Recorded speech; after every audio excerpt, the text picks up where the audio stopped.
You may be seated.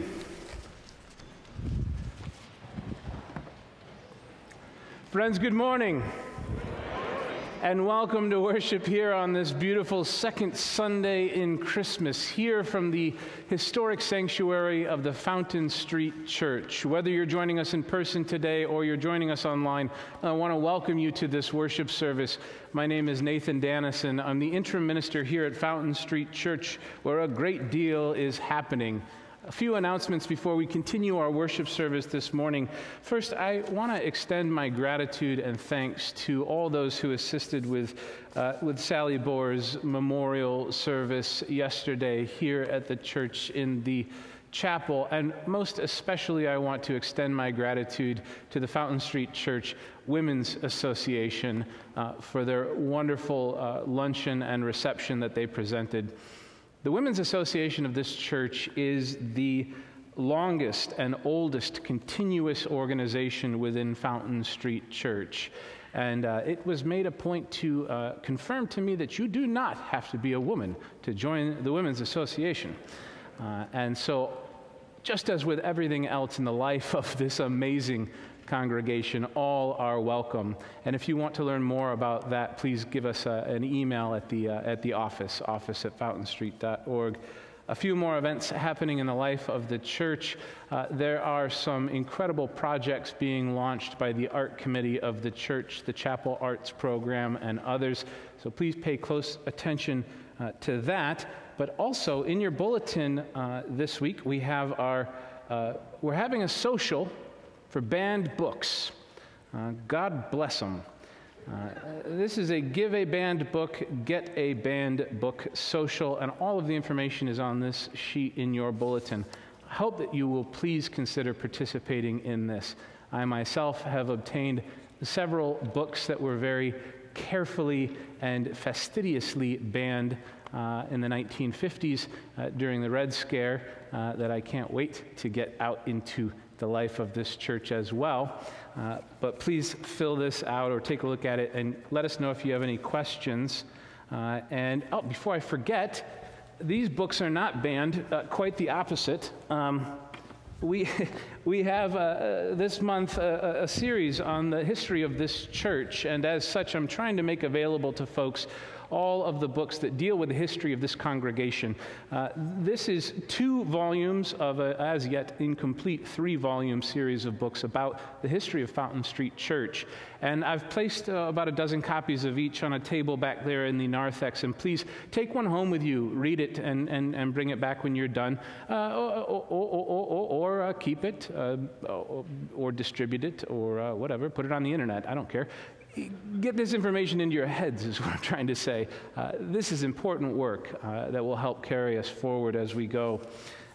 And I'm very deeply grateful for all of the scholars that have contributed to the work and the research in here as well. For the events of January, I want to remind us that there are 2 MLK services happening here in this community. The first is the community Martin Luther King Jr. Worship experience that's going to be happening on Sunday the 19th at 6 p.m. at New Hope Church. That is a community-wide worship service, and all are invited to participate in the choir, and rehearsal is open to all, and participation is open to all. As that event is not happening here at Fountain Street Church, it's on a Sunday evening on the 19th at 6 p.m. Information will be forthcoming about that. And then the following day, on Monday the 20th, the 39th annual Dr. Martin Luther King Jr. commemoration will be happening here at the church at 6 p.m. And that is a partnership between Fountain Street Church and Grand Valley State University. And I hope that you will all take time on that weekend to celebrate and commemorate the importance of that holiday. Friends, this is a church that seeks peace and strives to find peace not only within the walls of this church, but within the bounds of this community and across the face of the entire planet. So we begin our worship services with a very powerful word. It is a blessing. It is a holy word. Perhaps, in my opinion, the holiest word of all. And that word is simply peace. will offer that word to you and then encourage you to go ahead and rise and offer words of peace to one another. Friends, may peace be with you. Let's rise and greet one another with words of peace.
Good morning.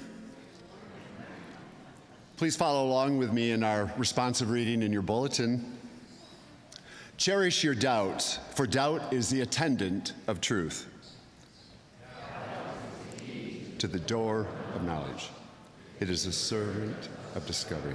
A belief which may not be questioned binds us to error, for there is incompleteness and imperfection in every belief. Stone of truth. It is an acid which eats away at the faults. Let no one fear the truth, that doubt may consume it. For doubt is a testing of your belief. Boldly and unafraid. It is not shaken by the testing. For truth, if it be truth, arises from each testing stronger and more secure. Those that would silence doubt are filled with fear. Their houses are built on chimneys. But those who fear not doubt and know its use are founded on the rock. In the light growing knowledge, the work of their hands shall endure. Therefore, let us not fear doubt, but let us rejoice in its help. It is to be wise as a staff to the blind. Doubt is the attendant of truth. And now, if we can be attended by all the children of the church, I invite you to come forward if you are a child of the church or a child at heart and join us down here for a blessing and before character school and the important work of the morning. You can come down front if you like. We have just a moment together before the great adventure to come. Good morning. Good morning. Good morning. This month in January, all of the grown-ups who hang around in worship are going to be studying something really, really exciting, and it's called Ecclesiology. Yes, that's so exciting. But ecclesiology is just a really big, fancy word, and it's okay if you don't know what it means. It's a Greek word. It's from eklos and ology. It's just a Greek word that means the study of assemblies. It means studying what people do when they gather together in one place. And one of the things that's really special and a blessing to a lot of us here, a lot of us who come here, and even some of us who have only been here, today may be our first time here, or we may be returning after some time, it's really nice and really a blessing to have a place to go to belong, right? And that's what we try to have at Fountain Street Church, and that's what that big, huge, fancy word that I just said means, and it's okay if you don't remember it. It won't be on the final test. But I thought that our blessing today and for this week would be to remember that we have a place to call home. Does that sound like a good blessing? I thought it was pretty good. Okay, let's go ahead and raise a hand, and then I'll have you repeat after me, and then afterwards we can follow the banner of Mr. Steve as we go to character school. All right, repeat after me. This week, we will remember that we have a home. Okay, good job. Y'all can make your way to character school, and I think that there is... Yeah? I was getting read by an X up here, and I was wondering what it was. Oh, the X? I think that's they put that there so they know where to put the table. I don't know. I'll ask Mr. Kale and see what he says.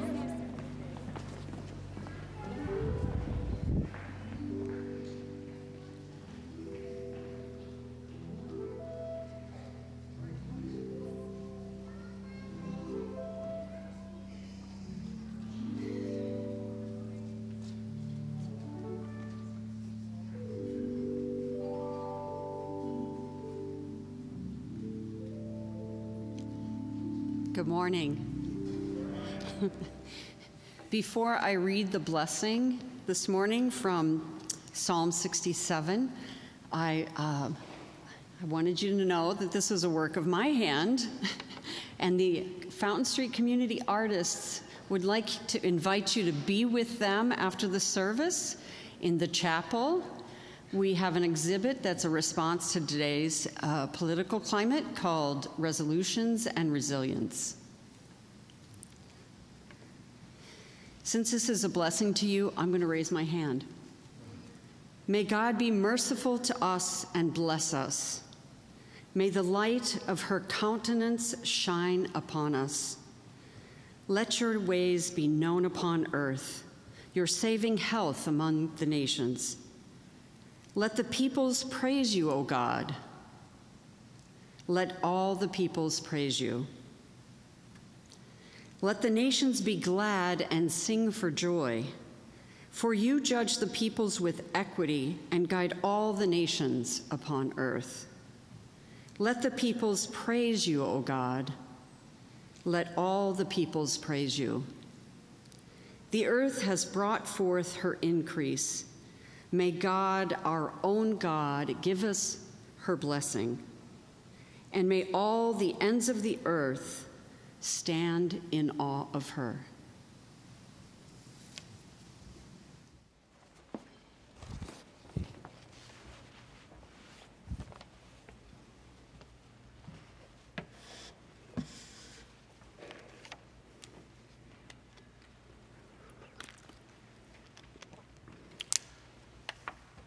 Friends, good morning.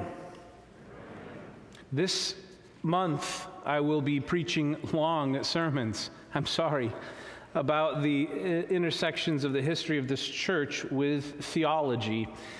I will be as brief as humanly possible, and I don't intend for these to be lectures. We've got 2 centuries to get through. And today I've got to talk about the Baptists, so help me God. So let us begin. This sermon is in 3 acts. Act 1, the prologue. What is a Baptist? I have a soft spot in my heart for otherwise good people who are remembered wrongly by history. And I think that this comes from my personal fascination with how often the opposite appears to be the case. Absolutely terrible people who are remembered as heroes. I grew up in the halcyon days of the 1990s. Oh, that glorious age of yore. Time before time. It was true in many ways, because I grew up before the internet really got going, and everything after that got pushed onto social media and shared with the entire human race. We didn't have that. We just had books and grown-ups. That was it. And when I was a child, I was still taught how to use the Dewey Decimal System and read things in books, and we didn't really have that internet. But in the 1990s was a season of tremendous change in the way in which history is taught to children in America. And much of this change took place while I was a child being taught history in America. When I was a small boy in kindergarten, first grade, second grade, we learned the facts, right? Just the facts. In 1492, Columbus sailed the ocean blue, that's right, there you go. In 1493, Columbus sailed the deep blue sea. Yes, okay, we didn't learn that part. That's all right. Let's say something else. Something ships of three, I think, I don't know. And I learned that Columbus did a lot of other things. He was a hero. He discovered America. And he proved that the earth was round. Oh, those silly Europeans. They all thought he would sail off the edge of a cliff. But nope, not Columbus. And he had 3 boats, the Nina, the Pinta, and the Santa Maria. Nope, there's the bell. It's time for recess. Okay, go play on the giant wooden playground and fill your sneakers up with pea gravel. And that was the 90s. And then something happened. Right? Something happened. And it's a bit later. We'll fast forward now. It's 5th grade. History class, Columbus. And now I'm learning some new stuff. I'm hearing words I hadn't heard before. I'm learning a new word. I'm learning the word genocide. There was a genocide. And I'm learning that Columbus didn't discover anything. He encountered things, and then he stole them. He promised them to the rulers of Spain, the gold, the spices, and then the people. And I learned about Columbus and slavery. Many of the people who grew up in my generation memorized the facts in order to pass the test. But I memorized the facts because I was raised by college professors, and I knew that they would want to review these so-called facts I'd been learning in school. And I remember asking my father about this business with Columbus. I thought he was a hero. We named a whole day after him. I thank God that my father never spoke down to me. He was not exactly what I would call a gentle or patient person, but he never dismissed me or my questions, and he was very direct and factual. And I remember him teaching me that history, what we call history today, is not a list of facts about what happened, but rather history is a perspective written by one group of people. And from the perspective of the powerful people in Europe, and then to another, perhaps lesser extent, the Roman Catholic Church, Columbus was a hero. However, from the perspective of the 6 million Native Americans who died in the ensuing genocide, he was the first of many monsters to come. And so I looked at him and I asked, as any normal child would, well, Dad, then what's our perspective? And I know what he said because it's etched into my brain. It's in the same spot where I go when I need to remember how to tie a half Windsor knot or sharpen a chainsaw blade or deploy the Oxford comma.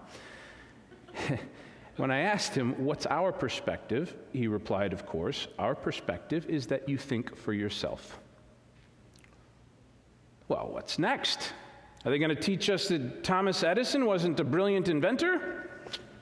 Or that John Wayne hated horses? It's crazy. Oh, perspective. That's the thing about history. As much as we want history to be a simple ledger upon which are written down the material facts of reality, like a grocery receipt of human events, it is, and it will only ever be, a matter of perspective.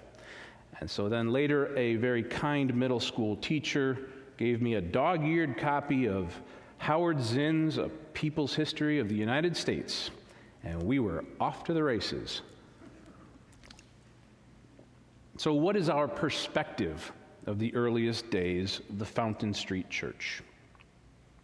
For those of you who are new here, the Fountain Street Church of Grand Rapids, Michigan, this place, this thing that we are about, has existed in some way, shape, or form since about 1823, about 202 years. And it was once known as the Fountain Street Baptist Church. It was once also known as the First Baptist Church of Grand Rapids. Today it is known as the Fountain Street Church. But those earliest people, they were Baptists. And they knew that they were Baptists because everyone around them told them so. You've got to understand that in the 19th century, and before the 19th century, the word Baptist was used to describe a lot of people. What is a Baptist? Well, a Baptist, in the context of the history of the United States, is a nonconformist, a people who are viewed as so fiercely independent that they need to be isolated, quarantined. By God, give them their own church. Put them all in there so they leave us alone, won't cause problems. And I know this because I am not a Baptist. As a certified and registered non-Baptist, in my mind, a Baptist is a person who won't baptize babies. I think to myself, it's funny that they call themselves Baptists then. But they won't do this. They don't sprinkle the babies because they tell me babies lack the ability to freely consent to their own baptism, and damned if that isn't really important to Baptists. It doesn't matter if I stand firm on the rock of my own tradition and shout until I'm blue in the face that infant baptism isn't a test of the baby's faith, that infant baptism is not forcing babies into a religion that they didn't choose. It doesn't matter if I scream and shout that infant baptism is about the community of adults who are caring for the baby. It doesn't matter that I promise to include that old catechism confirmation clause at the end that officially affirms the baby's own agency and individual freedom to affirm their baptism when they're old enough to care about it. It doesn't matter. It doesn't matter to the Baptists because they say, I'm a baptizer of babies. You ought not sign babies up for things that they didn't agree to ahead of time. And I can respect that. And it's such a minor point. It is such a minor point. Because being a Baptist is about infinitely more than that. It's perspective. As a non-Baptist, that's my perspective. Baptists historically affirm what they call the four fragile freedoms. There's four of them, and they're fragile, as we're about to learn. It is these four freedoms, more than anything else, I think, that created such a tremendous history of intolerance against Baptists on the part of everybody else. The four freedoms.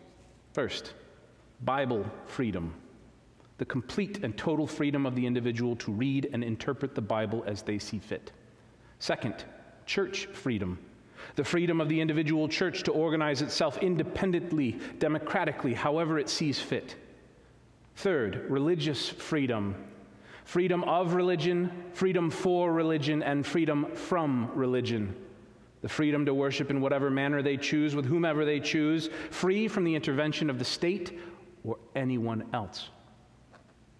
And fourth, soul freedom, the freedom and responsibility of every person to relate to God without the imposition of creed or control by the government or clergy.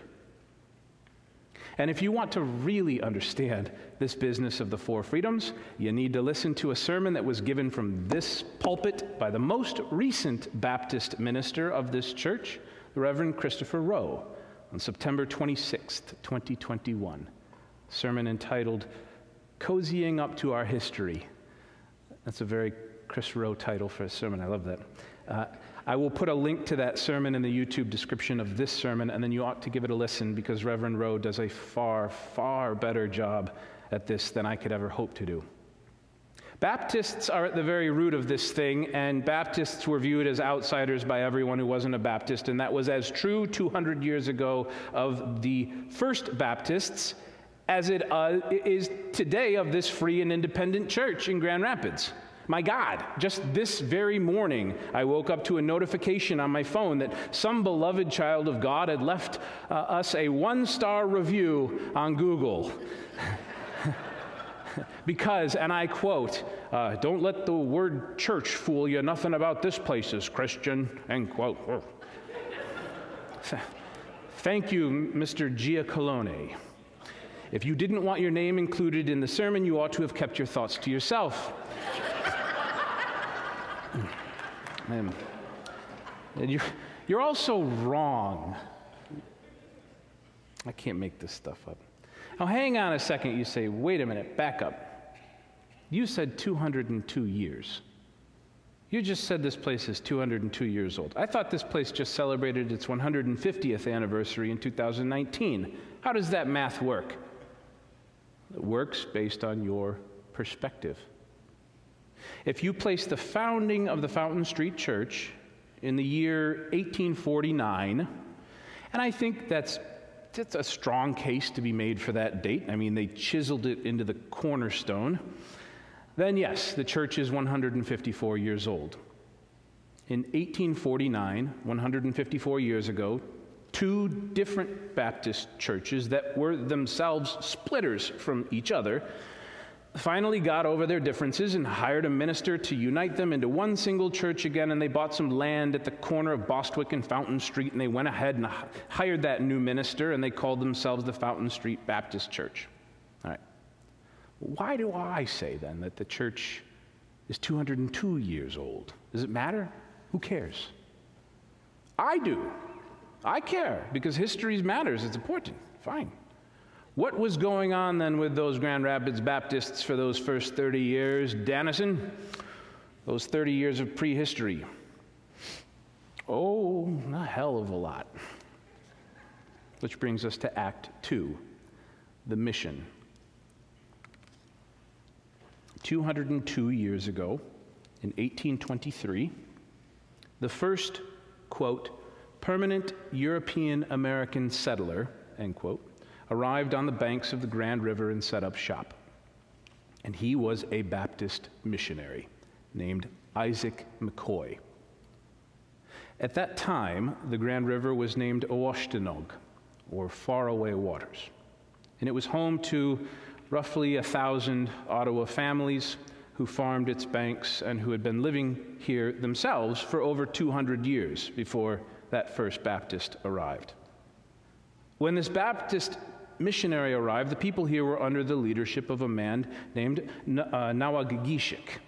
Today, you know him as Chief Noonday. The Ottawa people, at the point that McCoy arrived, had been living there significantly longer than white people have been living in Grand Rapids today. So if you ask them, and to be clear, you can ask them, when did this business of this church known as Fountain Street get started? You would probably get an answer that aligns more closely with that earlier date. A lot of church splitting and rejoining doesn't really matter when it all kicked off with a single guy.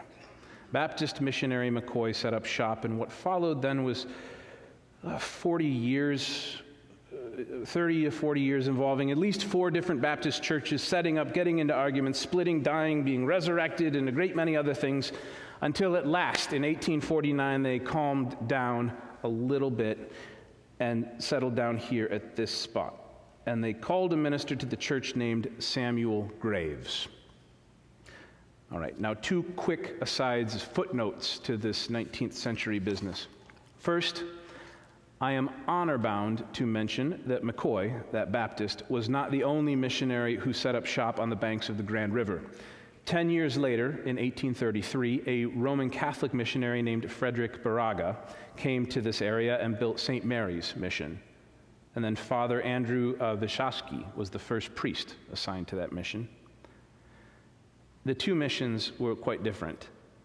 The Baptist mission, McCoy's mission, was by almost all accounts a total failure. According to the best records that I have, over the course of the first 10 years of the operation of that mission, the Baptist missionaries report converting a grand total of 9 people.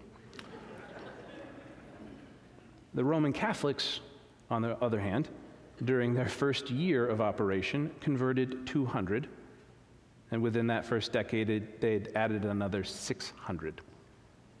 The difference, I think, was in their approach. The Roman Catholics built schools and hospitals and gave sacrificially to that community around them, and the Baptists preached. There's a lesson in that.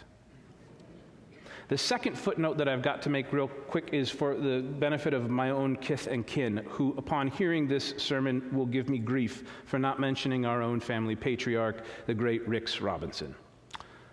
What's all this business with Isaac McCoy and these Baptists? Oof. Rix Robinson was the first white man hereabout. And I am indeed, by way of some twists and turns, the 7th generation of my family that's lived here in this area, and we are descended from that man, from that fur-trading politician. But Rix Robinson wasn't the founder of Grand Rapids. He was really the founder of Ada, and the founder of Kent County. And frankly, he bought his fur post from Madeleine Laframboise. So to my kinfolk listening, please, God, do not be concerned. We are not descendant from Baptists. But let us return then to those early Baptists, the proto-Fountain Streeters, the earliest of our forebears. I don't have time to tell you about everything that occurred between 1823 and 1849. And it was, a lot of it, most of it, deeply unpleasant. It is recorded in those books. But the reality is that the Ottawa people, the people for whom Chief Noonday so fearlessly advocated, the majority of those people were either destroyed or removed. And there is a debt that sits there upon the ledger of our history, and it remains unpaid. And so perhaps you can see why I do care so damned much about the activities of the white Baptists of Grand Rapids prior to the official founding of our church. Because there's a part of me that harbors a suspicion, perhaps unfounded, that by moving the date of our origins from 1823 to 1849, we can wash our hands of those sins. That's heavy. But I need to talk to you about the Baptists of Grand Rapids who set up shop, and it begins with that. But in 1849, they came here. They came to Bostwick and Fountain Street. The people who turned over the dirt right here, where we are at this present moment, will move to there. Act 3. It is a fact that many people I have interviewed and many of the books that I've interrogated about the history of this place, Fountain Street Church, they divide the official history of Fountain Street Church, that 1849 to the present, into 2 different segments. I'm talking about that standard 150-year history. And the first period, they'll say, is from 1849 to about maybe 1890 or 1900. And the second period is then from that 1890 forward. And that there were 2 different kinds of churches, they might say. Before 1890, Fountain Street was hellfire and damnation, biblical literalists, these backward conservative fundamentalists, Baptists. And then in 1890, things changed. 1890 forward, that's the liberal era, liberal religion. And some of them will put that dividing line between these two identities found in the identity of the minister, Reverend John L. Jackson. And they'll read the sermons of Jackson and his writings in the mid-1890s, and what's it? It says he's pro-labor unions, and he is a socialist, and he advocates for modernism and science. Some of them will give more credit to, and they'll struggle with that a bit because he was also a biblical literalist, and that he believed the Bible literally advocated for those things.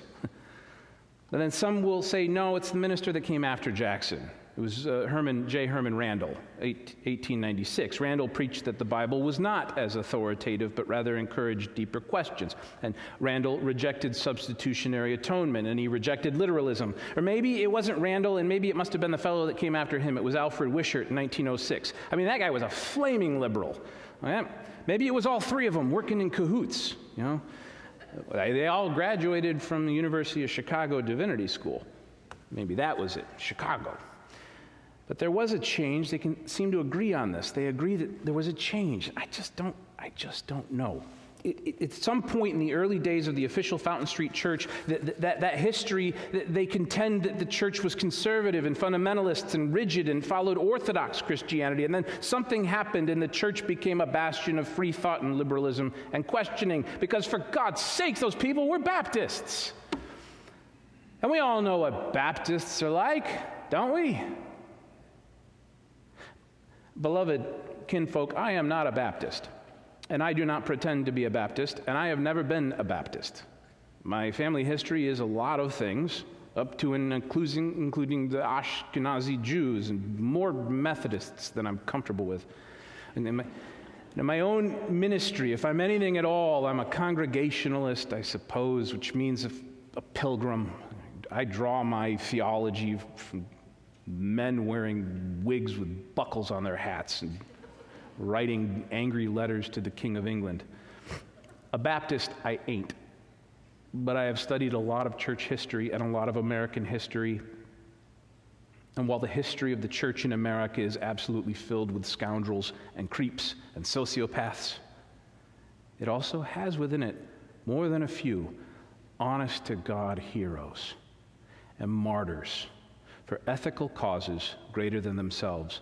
And a lot, and I mean a lot, of these really, really good and holy rebels were Baptists. And I can start wherever I want. But what the hell? Let's start with John Bunyan, that radical anti-monarchist preacher who wrote The Pilgrim's Progress, the book that's depicted in that stained glass window right there. John Bunyan, who sat in an English prison cell for 12 years in the 1660s because he refused to bend the knee over freedom of speech. John Bunyan, the radical, the Baptist. And then we can jump across the ocean to my own spiritual ancestors, the damned Puritans who set up shop in New England and immediately passed laws forbidding two very specific flavors of Christians. All of this from the Pilgrim people fleeing monarchy, pursuing freedom of thought and freedom of religion. But no, there were two religions that were too radical, too dangerous. There were two flavors that would get you tried and hanged in the colonies: the Quakers and the Baptists. And when these same Pilgrim people, Congregationalists, founded Harvard University, which we still own, a new shining bastion of education and free thinking. Harvard University, they chose as the first president of Harvard University the great titan of scholarship, Henry Dunster. They shipped him over from Cambridge to run the place, which he did for over a decade, until around 1650, it was discovered, to the absolute horror of the entire Massachusetts Bay Colony, that the president of Harvard University was, God Almighty, a Baptist. A Baptist! Because Henry Dunster refused to have his infant son baptized, which gave up the game. And the president of Harvard University was literally banished from Massachusetts for the rest of his life. Later on, a man near and dear to my own heart, born in Orange County, Virginia in 1738. Name of Elijah Craig. I know this one? The inventor of bourbon. A Baptist minister. On down the road we'll go into the 18th century in the very small, very loud, very unpopular group of people who, out of a sense of moral decency and personal courage, take up the cause of the abolition of human slavery. The abolitionists, we call them. Less than 1% of white people in America and over half of all the Baptists. You had publishers of illegal, subversive literature, banned books, people like Martha Gurney, William Fox, Baptists. Radical Southern preachers like John Peck and David Barrow in Kentucky, Baptists. Politicians like Thaddeus Stevens, who was so radical, so far to the left of Abraham Lincoln himself, that they had to have Tommy Lee Jones play him in the movie. A Baptist. Until we get to the one and only, the gentleman I consider to be the great founder of all liberal religious thinking in the last 150 years, the liberal of all liberals, the great father of the social gospel movement and all the social action committees and social justice teams and soup kitchens and shelters, everything that we talk about today when we talk about churches and charity, Walter Rauschenbusch, Baptist. He preached a sermon at Fountain Street Church. March 16th, 1913. It was one of his last.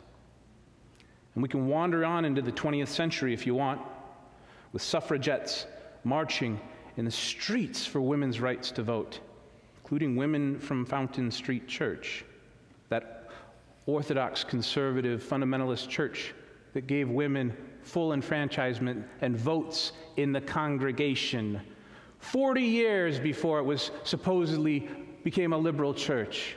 The Women's Association of this church today out there marching in the streets with the rest of them, Baptists. Susan B. Anthony was a Quaker. But the woman who raised the money for the movement, Helen Barrett Montgomery, was a Baptist. And Helen Barrett Montgomery wasn't just a suffrage activist. In 1921, she was elected as the first woman president of a religious denomination in U.S. history. And guess which denomination had the first woman president? The Northern Baptist Convention. Now, I mainly know Montgomery because she was the first woman to translate the New Testament into English from Greek and have it published. A Baptist. Nanny Burroughs and Sarah Bonwick and Coralie Franklin Cook, tremendous pivotal people in this fight for women's rights in America. All of them were Baptists. And later on, then, into the 20th century, the civil rights movement. Ask yourself why it was so often that the churches that were firebombed by right-wing terror organizations like the KKK in the South and the Black Legion here in Michigan, why were so many of the churches that were attacked, why were they Baptist churches? And the leadership of that movement at every level, Baptists from top to bottom.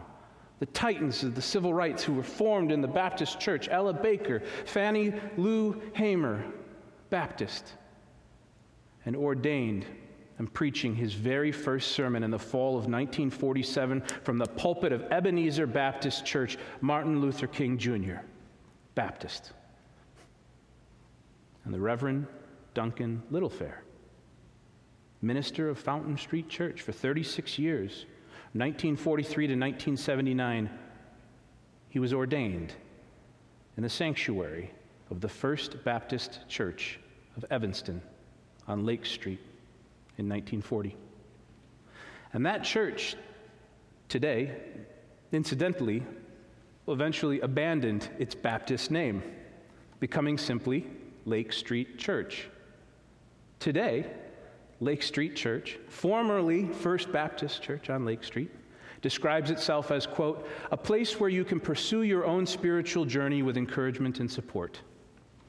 Does that sound familiar? Huh. Lake Street Church, where Duncan Littlefair was ordained, and wherein on December 12th, 2015, it ordained yet another American Baptist who would go on to become the minister of the Fountain Street Church, the Reverend Christopher Rowe. Baptist. Don't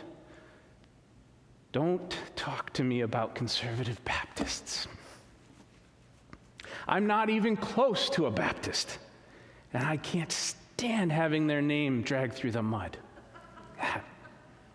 It is absolutely wild to me that when your average American hears the word Baptist, they immediately think of the most conservative, reactionary, fundamentalist, retrograde theology to ever crawl its way off the back of a chick tract.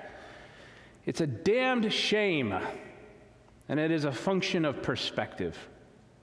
The same perspective that makes Columbus into a hero can make Baptists into villains.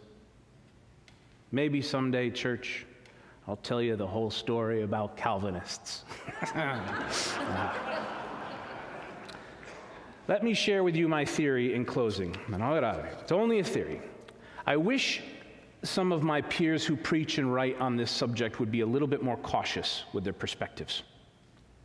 Fountain Street wasn't a Baptist church that then became something else. It wasn't a Christian church that stopped being Christian. Frankly, I can say to you now with 1,000,000% confidence, based on nothing more than the last 4 months of interactions that I've had with you folks, if the measure of a Christian were tested by practice rather than creed, there are more Christians at Fountain Street Church than any other church in this city.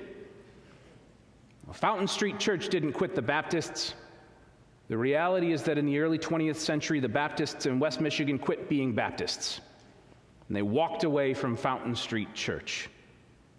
As it is written in Deuteronomy, for they went and served other gods and worshiped them, gods whom they knew not and whom had not been given unto them. Fountain Street Church never failed to live up to its ideals. And the leadership of this church, with rare exception from 1849 and all the way to 2024, never failed to live up to the foundational freedoms, those 4 freedoms of the Baptists. Wishart and Duncan and the rest of them, they didn't fail to live up to those standards. The rest of the Baptists just simply got bad at being Baptists. God, the first time they tried to throw Fountain Street Church out of the local Baptist association, not denomination, because God forbid they have denominations, Baptists. They had themselves a real heresy trial here in Grand Rapids. Well, now they didn't invite us, naturally, but all these Baptists, they all got together and they read their rule book in order to kick this Fountain Street Church out of the club. And they couldn't find a single point, a single charge against this place that would stick. And so you know what they did? They all quit their own association, and they went and started a new association with new rules that said no Fountain Street allowed. Thus, the Grand Rapids Baptist Association quit itself and went and formed the Grand River Baptist Alliance. I can't make this up. Enough. Now, okay, I'm not a Baptist. I'll baptize any baby in my purview. And I don't trust myself well enough to operate without some governing authority. I like my bosses. I like having a governing board and a conference minister and all this business. But if being a Baptist in Grand Rapids, Michigan means being an outsider, being someone who can find no church to worship in without bending the knee to some man-made authority or creed or king or dogma, and sign me up. Because I am with those people. And I'm with them. I'm with the outsiders, with the others, the ones that no other church but the church of their own free conscience. I'm with the ones who think for themselves. And I don't think that it makes any sense for us today to try to go back to calling ourselves Baptists. I think that word is just shot. Because I think this particular word's lost its relevance. But I do believe that in this place, for 154 years at least, a peculiar people who have always fought with fierce determination to defend their right to think for themselves, a minority of people who have, for different reasons and different seasons of history, always been ushered out of denominational churches. And these people will shine like a city on a hill. They always will. These people have found themselves too passionate for the cold pews of one church, maybe too creative for the unadventurous dogma of some other church, too mystical for the pragmatic liturgies of yet another, and too musical for the leaden hymnals of another, too excitable for the sedate catechisms. These people have always and will always form themselves into an intentional family of outsiders, kindred holding fast to one creed, the freedom of thought, and one doctrine, the way of love. And these people will always exist. And for the generations of the city of Grand Rapids, they have fallen into one another's orbit here at the corner of Bostwick and Fountain Street. And so let Fountain Street Church thrive and grow and throw wide the doors, not as a collective of common-minded insiders, but as a body of the ecclesiology of outsiders. Let it shine and shine and shine. And in the words of Reverend Jackson, those 130 years ago, let new light shine forth perpetual from the hearts of these peculiar people. From the heart, Fountain Street Church, from your heart, because we've got at least another 200 years to go. Amen.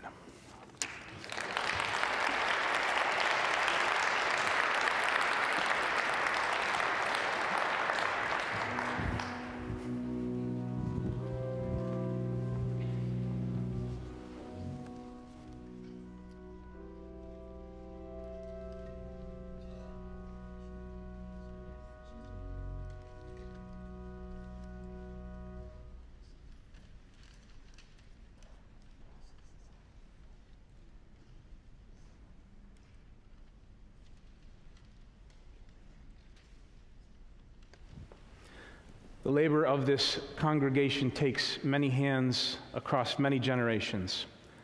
At this time, I'm going to invite the ushers to come forward and receive any gifts or offerings that you've brought this day to invest together in this work. I invite them to come, and for your generosity, I thank you.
Into the fertile soil of history, we sow these seeds, that they may blossom and grow forevermore to sustain and support those who will follow after us.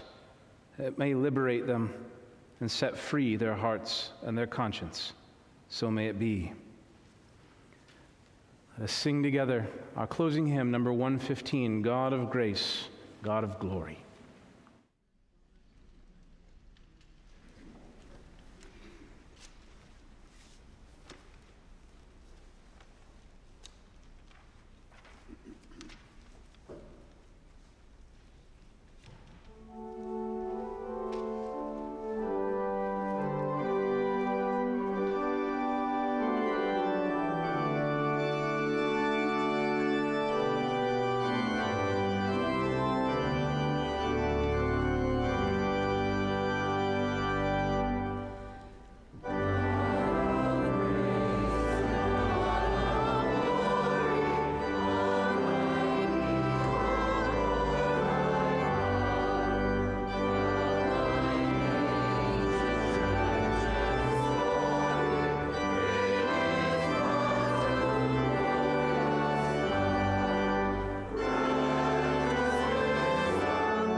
Good people of Fountain Street Church, go forth in wisdom and courage, seeking liberation, seeking freedom, and think for yourselves. Amen.